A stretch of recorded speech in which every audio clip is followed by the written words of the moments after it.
In our last lesson, we successfully mastered spaceship propulsion. Our ship can spin like a compass and thrust forward using vectors and the add actor world offset node. Instead of hand placing dozens of individual rocks across our map to create a game, we're going to let the computer do the heavy lifting.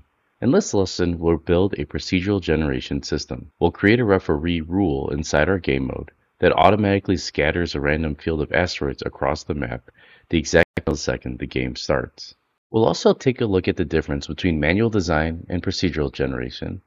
We'll master for loops, and we'll build a custom function that calculates random screen locations and spawns actors dynamically. To build an automated asteroid factory, we need to introduce three major programming pillars: procedural generation, loops, and spawn actor from class. Procedural generation is a fancy term that game developers use for generating content algorithmically using code, rather than hand making it. So instead of an artist pacing or placing 50 rocks in a level, a designer writes a math rule and the computer generates the level instantly. In respect to loops, it's a programming structure used to repeat a set of instructions over and over again. So a for loop essentially tells the computer, do this exact recipe for X amount of times. If we want 20 asteroids, we use a for loop to run our spawn machine exactly 20 times in a split second. And lastly, we have spawn actor from class. This is a built-in Unreal node that acts like a 3D printer. It takes a blueprint file, the class, and it instantly materializes a living copy, an instance of that object directly into your game.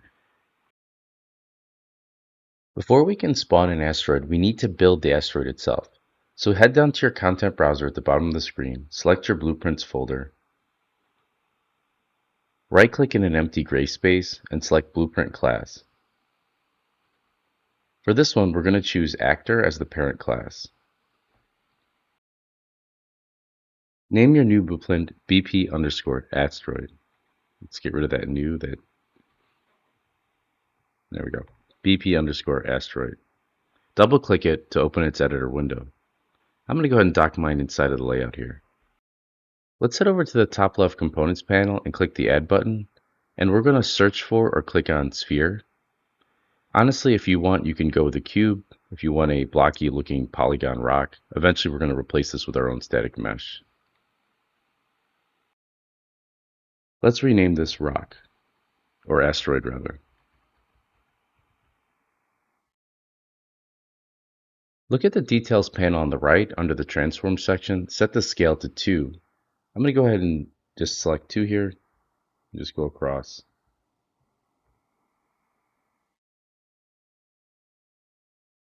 This gives us a nice big target. Let's compile and save this. Because spawning an entire field of obstacles is a global game rule, this code belongs inside of our referee script, essentially our game mode.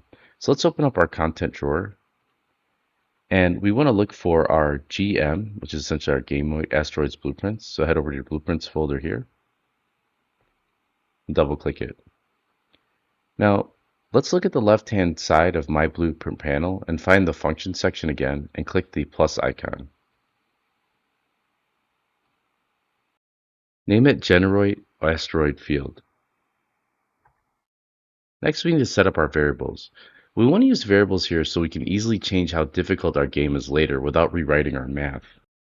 So again, in the same section, the My Blueprint section, on the left-hand side, find the variables section and click the plus icon.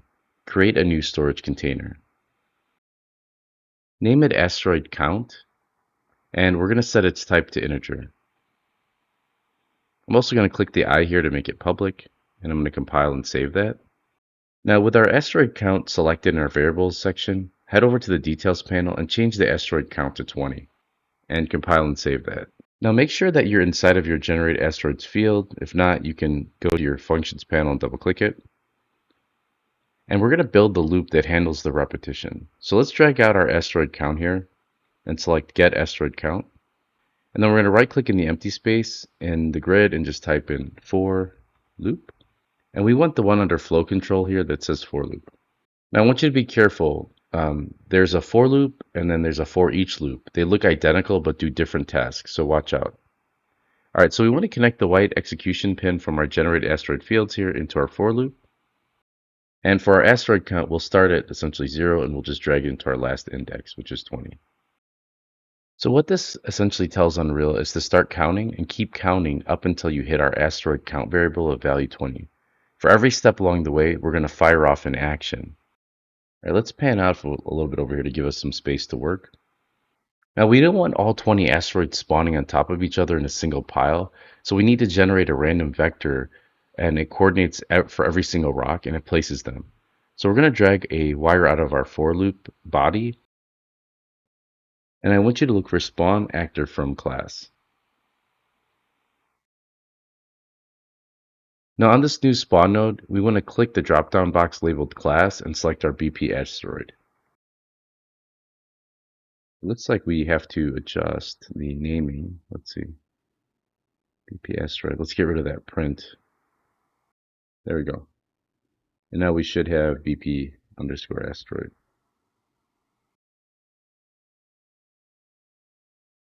All right, let's look at this orange pin here labeled spawn transform. We're going to right click on it and we're going to select split structure pin. This breaks our transform open into separate location, rotations, and scales. All right, let's create the node that's going to help us create the random location. Right click, type random float and range. And we want this one, not from stream, we want the top one. Now we're going to set the boundaries to -2000. And again, you can play with these numbers depending on your game to +2000. So with that random float still selected, go ahead and hit Control D to duplicate it. I just sort of moved my cursor down here so it places it. Here we're going to do -1500 and then a +1500. Now we don't want to affect all three of these numbers at the same time, so right click on your spawn transform and we're going to split this structural pin into its raw X, Y, and Z numbers, and we're going to plug our first random number generator into the location X and our second random generator into location Y, and we'll leave Z at 0.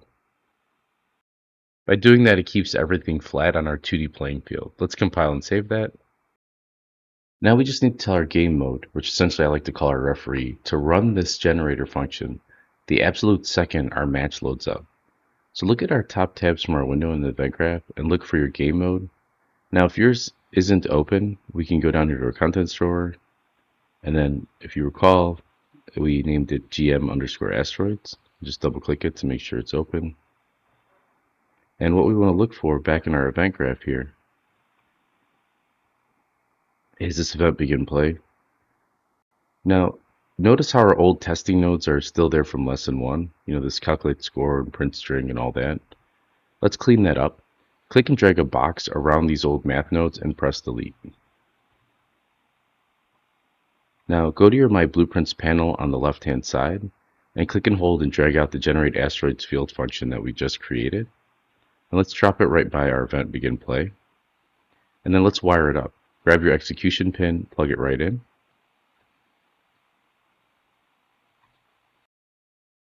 Similar to before, go ahead and click compile and save. Let's go back to our main asteroids level and press play. And now you should see, I'm going to go ahead and press F8 so you can see this a little bit better. And I'm going to kind of rotate around.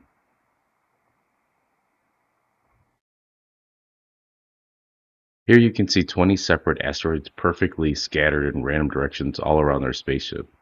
Let's press escape to stop. Alright, let's press play a second time. And what you're looking for here is how the layout changes completely. So that's really the power of procedural generation. So every single match, our game will be unique. So you don't necessarily have to create a new level every time. It's just every time they play the game. You can see here we get a different asteroid field. We might have to be a little careful, and we'll fix this in a future video, with making sure the ship doesn't overlap with an asteroid and just blow up at the very beginning. So this kind of leaves me with a little bit of a challenge for you, and I think you should do these challenges aside from just these assignments. But our procedural generation works really great, but all the asteroids look exactly the same. In real space, rocks come in all shapes and sizes. Can you use your knowledge of variables and random nodes to randomize the size of the asteroids when they spawn? I'll give you a little hint here. Go back inside of your generate asteroid field function, and look at the spawn transform scale pins. What would happen if you dragged a wire out from your scale XYZ and hooked them up to the third random float and range node? set between maybe zero point 0.5 and 3. And I hope I'm not giving you too much to solve these problems. All right, hopefully I gave you enough of a tip during explaining the lesson challenge, but let's go ahead and do it together. We want to essentially spawn rocks in various shapes and sizes. So remember, the challenge was, I wanted you to randomize the scale of our asteroids right as they began to essentially be 3D printed into our world, right? So let's take a look at how we can solve that using the random float node and connecting it to our spawn transfer. So you want to make sure that you're navigating back to essentially our generate asteroids field here. And remember, it's located, if we go to our game mode, asteroids, let me compile and save this. And remember, that's in our content door gm asteroids file. And then if we look over at our functions, we have generate asteroid field here.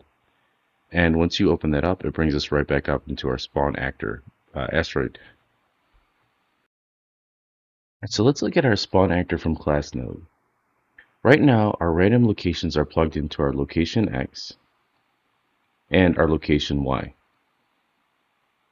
But if you look down, the spawn transfer scale pin, is just sitting there as a yellow circle with a default 1, 1, and 1.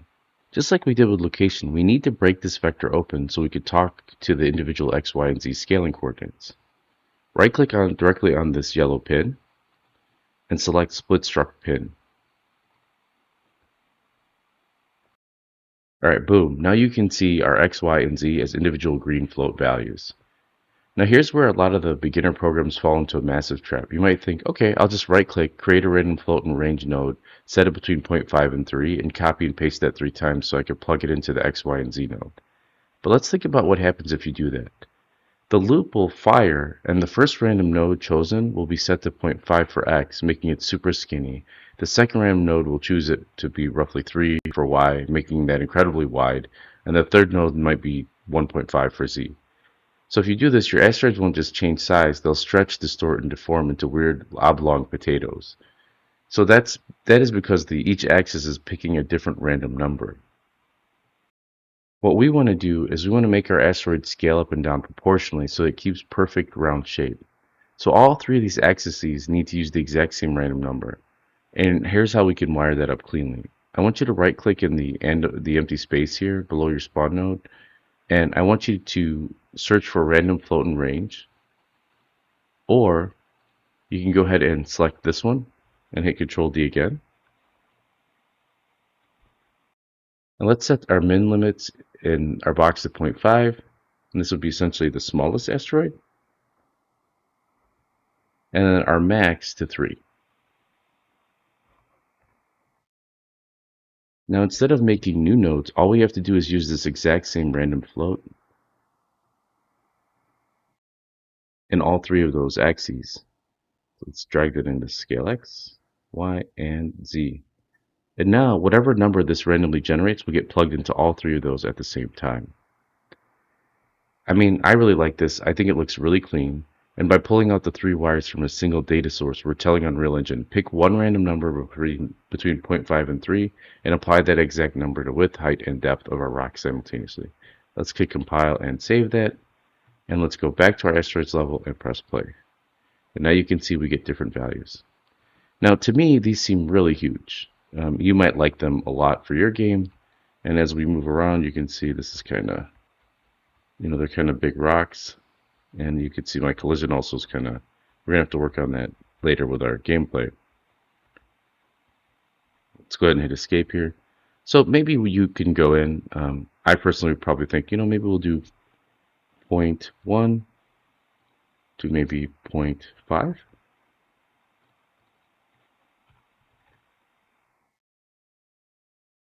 And let's press play. And now you can see the rocks are a little bit more manageable. Maybe 0.1 is too small. And we'll have to create a really beautiful emissive texture for those asteroids as well so they glow a little bit against the black background. Because we're eventually going to get rid of that plane. In our next lesson, we'll be implementing our ship's primary weapon system so we can shoot lasers and blow up these newly generated rocks. Are you ready to dive into really cool projectile physics? I hope so.